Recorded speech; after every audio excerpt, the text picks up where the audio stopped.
에어컨 이 버튼만 누르면 24시간 틀어도 전기세 폭탄 걱정 끝. 저는 20년 정도 전자대리점을 직접 운영 에어컨 설치하면서 사업을 한 사람입니다. 제가 에어컨을 설치하러 댁에 가보면 안타까운 경관을 보게 됩니다. 거의 대부분의 사람들이 잘못 사용하고 계셨기 때문입니다. 에어컨을 설치해준 집 중에서 제가 알려준 방법대로 사용하신 분들은 전기세가 절반 이하로 떨어졌습니다. 지난 여름 제가 설치해준 고객 중 한 분은 전기세가 3만 원 나왔습니다. 딸집은 같은 평수 같은 에어컨인데 15만 원이나 나왔습니다. 저는 이 차이가 왜 나는지 방법을 정확히 알고 있습니다. 오늘 이 영상을 끝까지 보시면 앞으로 시작될 폭염의 날씨에도 전기세 걱정 없이 시원한 여름을 보내시게 된다고 장담합니다. 하루 종일 에어컨을 틀어도 전기세가 절반 이하로 떨어집니다. 심지어 정부에서 주는 70만 원까지 받아가게 됩니다. 전기세 때문에 에어컨을 끄고 더위에 잠 못 드는 밤. 이제 참지 마세요. 이제 더 이상 전기세 손해보고 싶지 않다면 잘 들어보세요. 잠깐 이 영상이 도움이 된다면 구독과 좋아요 눌러주세요. 더위 먹고 쓰러지지 마시고 가족과 주위 분들께 공유하세요. 에어컨 아껴 쓴다고 아꼈는데 전기세는 더 올랐다? 그렇다면 지금 당신은 많은 분들이 반복하는 전형적인 실수를 하고 계신 겁니다. 전기요금 폭탄의 진짜 원인은 사용시간이나 온도가 아니라 잘못된 습관입니다. 첫 번째, 외출할 때 무조건 에어컨을 끄는 습관입니다. 대부분 이렇게 생각하죠. 집에 없는데 틀어놓는 건 낭비 아닌가요? 30분 나갔다 올 건데 굳이 켜둘 필요가 있나?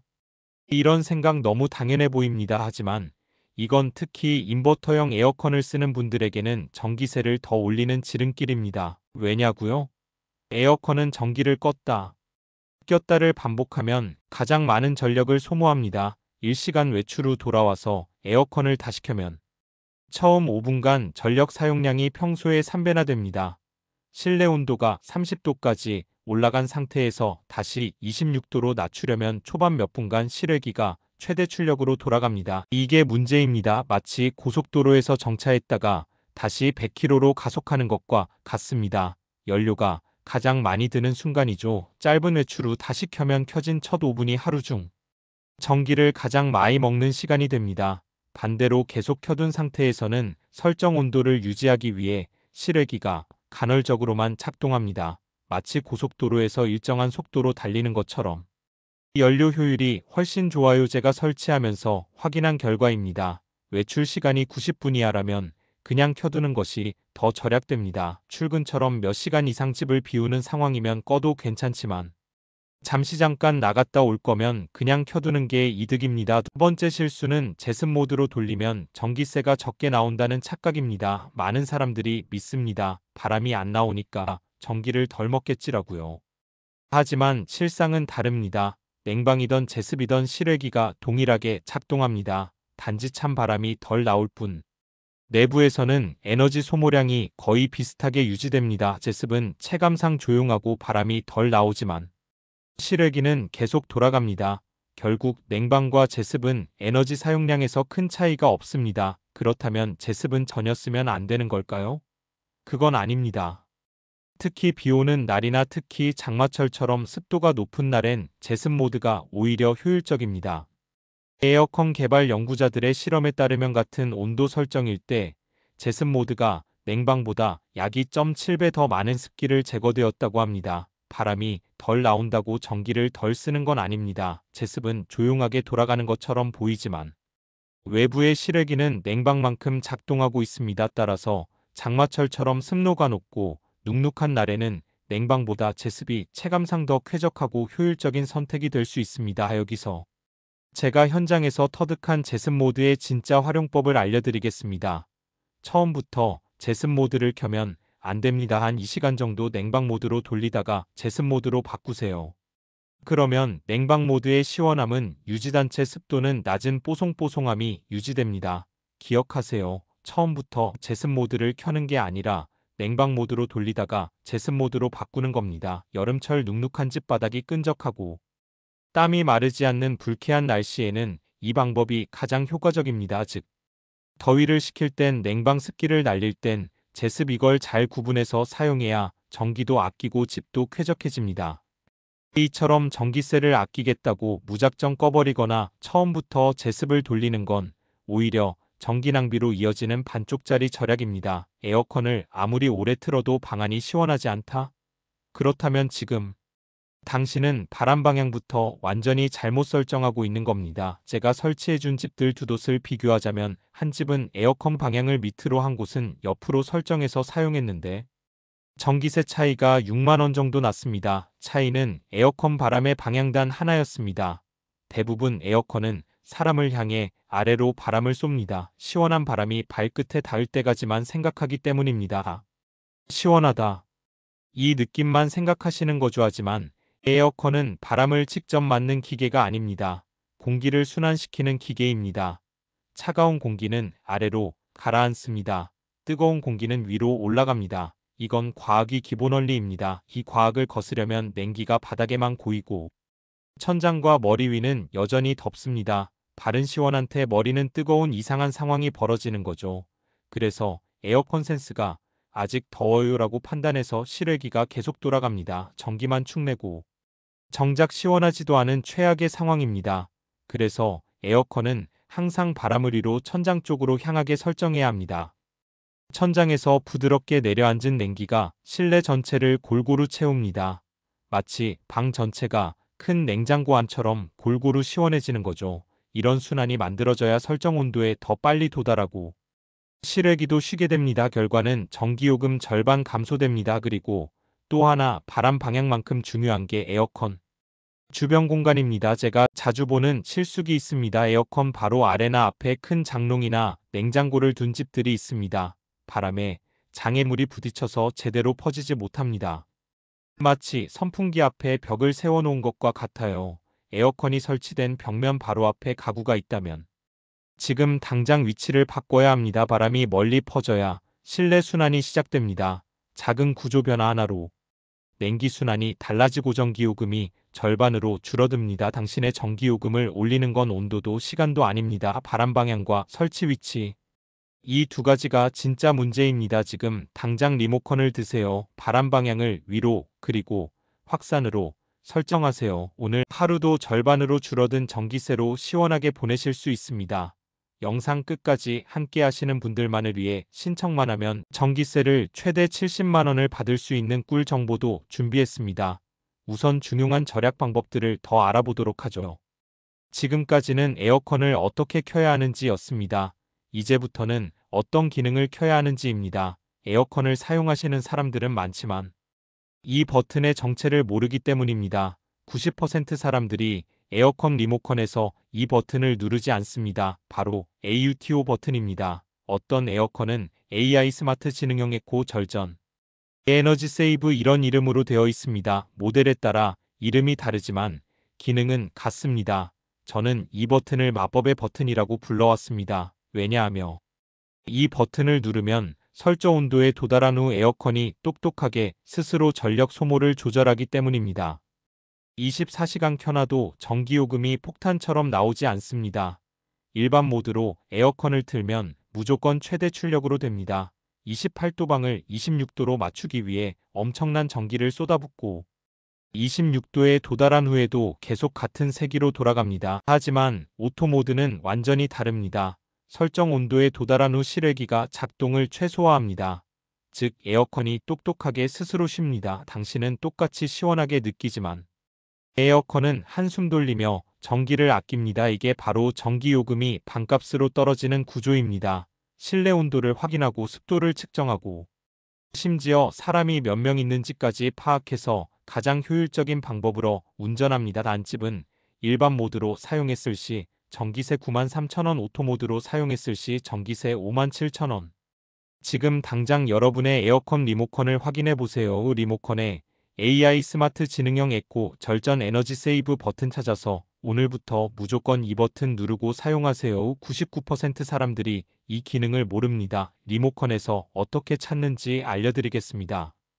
2010년 이후에 나온 에어컨이라면 100% 이 기능이 있습니다. 하지만 여기서 많은 사람들이 착각하는 게 있습니다. AI 기능이니까 무조건 좋겠지?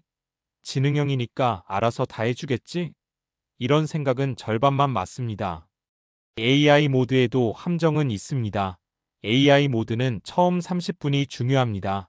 이 시간 동안 AI가 여러분의 생활 패턴을 학습합니다. 만약 이 시간에 온도를 자꾸 바꾸거나 끄고 껴면 AI가 잘못 학습합니다. 이 집은 온도를 자주 바꾸는구나 하고 잘못 기억하는 거죠. 그러면 나중에도 온도를 자주 바꿔서 오히려 전기를 더 많이 쓸 수 있습니다. AI 모드를 켜고 처음 30분은 절대 건드리지 마세요. 두 번째 함정, 너무 옛날 에어컨의 AI는 똑똑하지 않습니다. 2015년 이전 모델들은 AI라고 하지만 실제로는 단순한 온도 조절만 합니다. 이런 에어컨은 일반 자동 모드가 오히려 더 효율적일 수 있습니다. 세 번째 함정, AI 모드를 너무 믿으면 안 됩니다. AI가 아무리 똑똑해도 여러분의 몸은 여러분이 가장 잘 압니다. 너무 춥거나 너무 더우면 온도를 1도씩 조절하세요. AI가 그것까지는 다 맞춰줄 수는 없습니다. 그렇다면 언제 AI 모드를 써야 할까요? 집에 사람 수가 자주 바뀔 때입니다. 손님이 오거나 가족이 외출했다 들어왔다 할 때 AI 모드가 가장 효과적입니다. 혼자 사시거나 항상 같은 패턴으로 생활하시는 분들은 일반 자동 모드로도 충분합니다. 하지만 확실한 건 수동 모드보다는 어떤 자동 모드든 훨씬 낫습니다. 리모컨의 마법 버튼을 찾아서 지금 당장 눌러보세요. 바람은 계속 나오는데 실내 온도는 잘 안 떨어진다. 그렇다면 원인은 바로 창문입니다. 여름철 실내 온도를 급격히 놓이는 주범은 외부에서 들어오는 직사광선입니다. 커튼으로 창문을 가리고 에어컨을 튼다면 실내 온도 자체가 낮아집니다. 에어컨이 적은 전력으로 원하는 온도를 유지할 수 있습니다. 하지만 빛을 막는 게 아니라 열을 막는 것입니다. 암막 커튼, 햇빛 차단 필름 등으로 차단하게 되면 냉방 능력 자체가 완전히 달라지기 때문에 에어지 효율은 2배 이상 차이가 납니다. 특히 거실이 넓고 창이 많은 집이라면 에어컨 성능보다 햇빛 차단이 전기세 절약의 핵심입니다. 햇빛이 가장 강한 오후 2시부터 5시까지는 반드시 창을 가리세요. 이 시간까지 들어온 열기가 저녁지 집안을 덮입니다. 커튼색은 밝은 색을 사용하기 권장하고 선풍기를 창문 반대편에서 뜨거운 공기를 밖으로 밀어내는 게 좋습니다. 이제 곧 폭염이 시작됩니다. 창문에 암막 커튼 하나만 달아도 올 여름 전기세는 확 줄어듭니다. 에어컨을 켜도 바람이 약하다, 냄새가 난다, 전기세가 갑자기 늘었다. 이런 증상이 있다면 가장 먼저 확인해야 할 것은 바로 필터입니다. 더러운 필터 하나가 전기세를 2배로 올리고 있습니다. 설치하러 다닌다 보니 혼자 사시는 어른에게 서비스를 점검하다 필터를 한 번도 갈지 않았다고 해서 청소해준 후 전기세가 그 다음 달에는 반으로 줄었다고 감사하다고 인사까지 박는 경우가 종종 있습니다. 필터 청소만으로도 전기세를 반으로 줄일 수 있으니 꼭 점검해 보시기를 바랍니다. 필터 청소는 2주에 한 번씩 해주기를 권장합니다. 너무 자주 하는 듯 하지만 여름철엔 먼지가 빨리 쌓입니다. 특히 시니어분들이 사시는 댁은 창문을 자주 열지 않아서 실내 먼지가 더 많이 필터에 달라붙습니다. 달력의 표시에서 청소 주기를 챙기시기를 바랍니다. 에어컨을 아껴 쓰고 버튼을 잘 눌러도 가장 강력한 절약법은 따로 있습니다. 바로 정부가 에어컨을 사용한 전기세를 대신 내주는 제도를 활용하는 겁니다. 지금 이 영상을 보시는 분들 중 집에 냉방가전이 있다면 정부가 제공하는 에너지 바우처 대상자일 수 있습니다. 이 바우처를 신청하면 여름철 전기요금이 자동으로 감면됩니다. 최대 70만 원까지 지원됩니다. 이 제도는 에너지 바우처 제도입니다. 1인 가구는 약 29만 원, 2인 가구는 약 40만 원, 3인 가구는 53만 원, 4인 가구 이상은 최대 70만 원입니다. 이 금액은 전기요금고지서에서 자동으로 차감되거나 에너지 바우처 카드 형태로 지급됩니다. 올해는 6월 9일부터 신청이 시작됐고 관할 주민센터에서 직접 신청하셔야 합니다. 정확한 신청 자격은 기초생활수급자 차상위계층과 같이 소득 기준에 맞는 가구 중에서 세대원 중 1명 이상이 65세 이상 노인 6세 미만 영유아 임산부 등록장애인 희귀질환자 한부모 가정 등 세대 특성의 특정 요건을 만족해야 합니다. 나는 해당 안 될 것 같은데. 생각하지 마세요. 차상위계층의 범위가 생각보다 넓습니다. 신청 방법은 정말 간단합니다. 신분증과 주민등록등본을 챙겨 거주지 관할 주민센터에 가시면 됩니다. 그리고 지원금은 여름철 냉방비뿐만 아니라 겨울철 난방비까지 포함되므로 1년 내내 전기요금을 아끼는데 사용할 수 있습니다. 이건 단순한 할인이나 혜택이 아닙니다. 여름철 전기세 자체가 거의 사라지는 수준의 정책입니다. 정부가 도와줄 수 있을 때 확실히 챙겨야 합니다. 이 제도를 모르는 분들이 너무 많습니다. 작년에도 수십만 명이 신청하지 않아서 혜택을 못 받았습니다. 정말 아까운 일입니다. 확실하지 않으시면 주민센터에 전화해서 문의해 보세요. 아직 신청하지 않은 분들이나 주변에 대상가가 있다면 꼭 알려주시고 함께 신청하세요. 정보는 나눌수록 커집니다. 지금까지 제가 말씀드린 내용을 잘 따라오셨다면 당신은 앞으로 에어컨을 켜는 순간에도 전기세 걱정을 하지 않아도 됩니다. 당신은 지금까지 잘못된 습관으로 매달 수만 원씩 낭비하고 있었습니다. 하지만 오늘부터는 달라집니다. 외출할 때 켜두는 타이밍, 냉방과 제습을 구분해서 쓰는 법, 마법의 오토 버튼, 햇빛 차단과 필터 관리, 그리고 정부의 70만 원 지원금까지 당신이 해야 할 일 은단 하나입니다. 오늘 들은 이 내용을 바로 지금 실천하는 것. 그리고 한 가지 더, 이 정보를 아직 모르는 지인들에게 꼭 공유해 주세요. 당신이 보낸 영상 하나로 한 가정의 여름 전기세가 절반으로 줄어듭니다. 이건 단순한 정보가 아니라 당신의 주변을 바꾸는 힘입니다. 지금 구독 버튼을 누르시고 당신의 여름을 지키세요. 올여름 에어컨을 틀며 웃을 수 있는 첫 여름이 되길 진심으로 바랍니다.